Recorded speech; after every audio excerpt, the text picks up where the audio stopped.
ایک ہرا بھرا جنگل تھا۔ وہ جنگل نہایت ہی خوبصورت تھا۔ اس جنگل میں بہت سے جانور رہتے تھے۔ ہاتھی،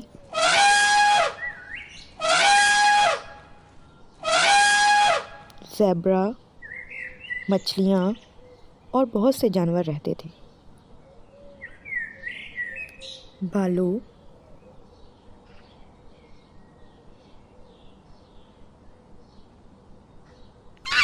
بندر،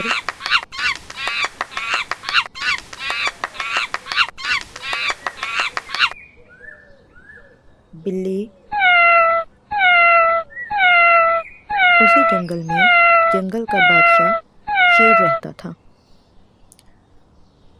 سبھی جانور شیر سے بہت ہی زیادہ ڈرتے تھے۔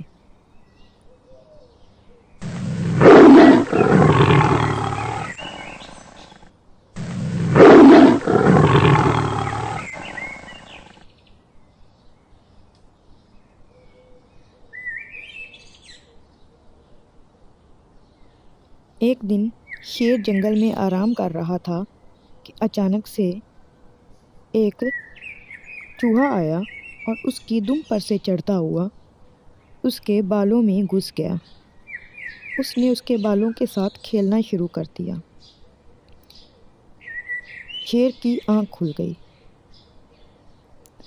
اسے بہت غصہ آیا کہ اس چھوٹے سے جانور نے میرے ساتھ کیا کیا۔ اس کی اتنی مجال کہ اس نے مجھے جگا دیا۔ اس نے گرانا شروع کر دیا۔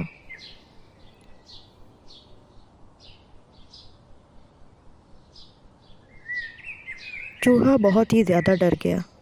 اس نے شیر سے معافی مانگنی شروع کر دی۔ اس نے کہا، اے جنگل کے بادشاہ، مجھے معاف کر دو۔ مجھ سے بہت بڑی غلطی ہو گئی ہے۔ میں آئندہ سے ایسی غلطی نہیں کروں گا۔ مجھے معاف کر دو۔ میں کبھی بھی دوبارہ سے یہ غلطی نہیں دہراؤں گا۔ کبھی آپ کو بھی میری مدد کی ضرورت پڑ سکتی ہے۔ میں آپ کی مدد ضرور کروں گا۔ مجھے معاف کر دو۔ شیر کو دل ہی دل میں بہت ہنسی آئی کہ یہ چھوٹا سا جانور میری کیا مدد کر سکتا ہے۔ چلو، اتنی معافیاں مانگ ہی رہا ہے تو اس کو چھوڑ دیتا ہوں۔ اس نے چوہے کو معاف کر دیا اور چوہا وہاں سے چلا گیا۔ پھر سے جنگل کی زندگی ویسے ہی معمول پر چلنے لگی۔ ابھی کچھ ہی دن گزرے تھے کہ جنگل میں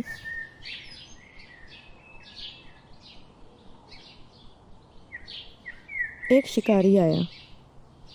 اس نے شیر کو جال میں قید کر لیا۔ شیر بہت ہی زیادہ پریشان ہوا۔ اس نے جال سے نکلنے کی بہت کوشش کی لیکن وہ نکل نہ سکا۔ وہ بہت ہی زیادہ چیخا، چلایا۔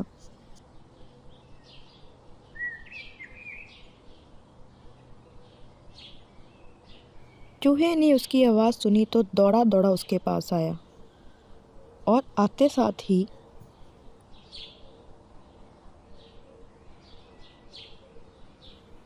چوہے نے اپنے نوکیلے دانتوں سے جال کو کاٹنا شروع کر دیا۔ اس نے کچھ ہی وقت میں سارا جال کاٹ کے رکھ دیا۔ شیر آزاد تھا۔ اس کو آزاد کرنے کے بعد چوہا وہاں سے چلا گیا۔ اب شیر یہ سوچنے پر مجبور ہو گیا کہ اس دن اس کو ایک چھوٹا سا جانور سمجھ کر میں نے چھوڑ دیا تھا اور آج اس نے میری اتنی بڑی مدد کی ہے۔ اس چھوٹے سے جانور نے میری اتنی بڑی مدد کی ہے۔ لوگ احسان کا بدلہ ضرور چکاتے ہیں۔